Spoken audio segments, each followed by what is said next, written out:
Our next speaker is Paul Atkins, the CEO of Zealandia here in Wellington. Paul. Thanks, Roger. Thanks, Andrea, and thanks everybody for this great conference. We're almost halfway through it now, and a huge amount has already been said.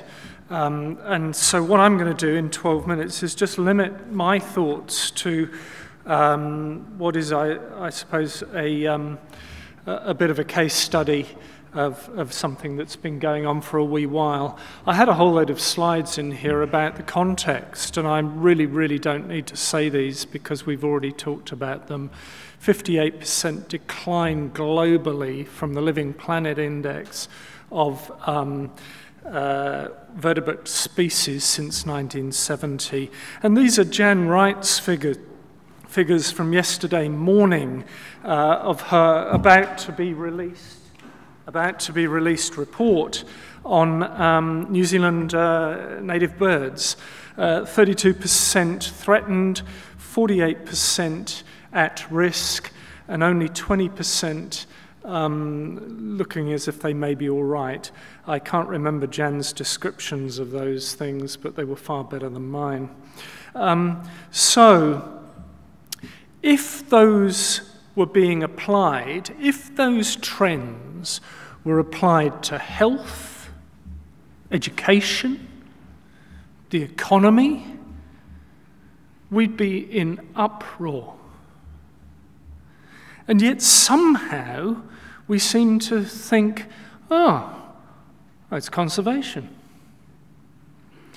So the other problem we've got is that actually quite a lot of people don't think there is a problem. That was from 2 months ago in the New Zealand media, what I have behind me. So, looking ahead, I think we have the most extraordinary opportunities facing us, and I think we have some choices to make. And I'd like to spend the next few minutes just exploring that and what I mean. That figure there is the estimated number of pairs of tui in the whole of the Wellington region in 1992. That is the estimated number of pairs of keraru in the Wellington region in 1992. That's when hihi went extinct on the New Zealand mainland.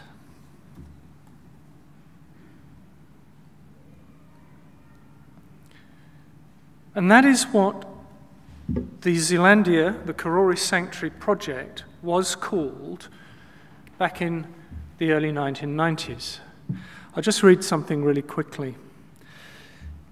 What would make the ecosanctuary different? It would be the first attempt at large-scale predator exclusion through barrier fencing on a mainland site. It will be uniquely located in the centre of a capital city. It will be the first serious attempt to restore a degraded site on the mainland. It will be the most ambitious private community partnership conservation project yet, and it will combine a unique mix of intensive conservation management and intensive people involvement. That was written in 1992.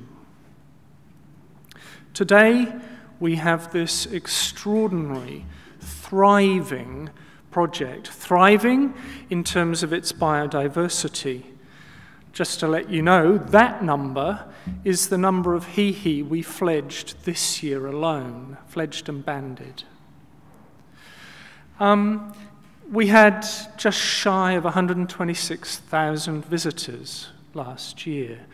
We've got just shy of 11,500 members. We've got a community that is beginning to realize that actually there's a whole heap of stuff happening in our city that is way beyond the boundaries of the sanctuary fence. And that statement, I promise you I did not write that. That was a blog just very recently. So we are onto something. We collectively, not we Zealandia, we collectively are onto something, and we have opportunity and choice. At the end of last year in December, we published that. It's called Living with Nature. It's our next 20 years. As you'll understand, Zealandia has a 500-year vision. A little bit difficult doing a business plan for 500 years, so we've made it easy on ourselves, and we've just done one for 20 years. We're taking a generational view on this, and of course it's a multi-generational project. And one of the statements in that is our place in transformation. We believe utterly in transformation, and we believe utterly in the achievability of crazy and ambitious. Utterly. Both within and beyond the fence, an inside-out approach. It's been mentioned earlier in the conference that actually, and it will be mentioned again later in the conference, because I know Bruce Clarkson is talking about this, I think later today, about the fact that have we got an amazing opportunity here to start looking at conservation slightly differently, that we don't start it in our remote areas, we actually start it in our urban areas. We actually start where people are. And what we do is we transform biodiversity, people and knowledge through our capacity to live with nature. Not put it somewhere out there where we have to spend 6 hours driving there to get there to enjoy it, but actually where we live. We've got we've got loads and loads of projects up our sleeves for the next 20 years. I just want to spend a couple of moments talking about 3 of them that really exemplify what I'm talking about this reaching beyond what in our case is a physical fence boundary to keep stuff out, of course, not to keep stuff in, but that may be a virtual boundary, of course. Sanctuary to Sea, our next, probably the last major restoration project inside Zealandia, is actually the cleanup of the lower lake. It's a technically sophisticated problem. It's a very deep lake, and it's full of things that we don't want in there. But that's the headwater of the whole Kaifara stream catchment, right the way down to Wellington Harbour. So we're teaming up. We're teaming up with the community groups who've been working in that catchment for years. We're teaming up with Wellington City Council. Mvanwe's at the back there. Fabulous partnership. With Greater Wellington Regional Council, with private companies, with this establishment here. And we're putting a wonderful team of people together to work on the restoration of the entire catchment. Enhancing the halo. The concept of the halo around the sanctuary has been in existence for a very long time. What we're looking at doing is actually bringing real effect to that, and then pushing outwards. The further we push out, well, push it out far enough and we actually have predator-free Wellington. And last but not least, how do we use all of this as a great big research laboratory? We already have, I think, 22 active research projects in the sanctuary, and we're looking to actually really establish something that people globally are interested in coming and learning from. So, as we continue to look ahead, I'll come to the punchline in a moment, but these are a couple of things that, I've got ages. I'll keep going then. There is a growing realization that actually the natural world matters to us. We've tried to enumerate the value of the natural world to us in economic terms. We've done it in terms of the things that the natural world provides to us. Actually, there's a whole load of work that has been known for a long time, but research that is being really gone into in a great deal of detail now, that actually is beginning to look at that inherent need of human beings to have contact with the natural world. So, as I said earlier, we have opportunities and we have some choices to make.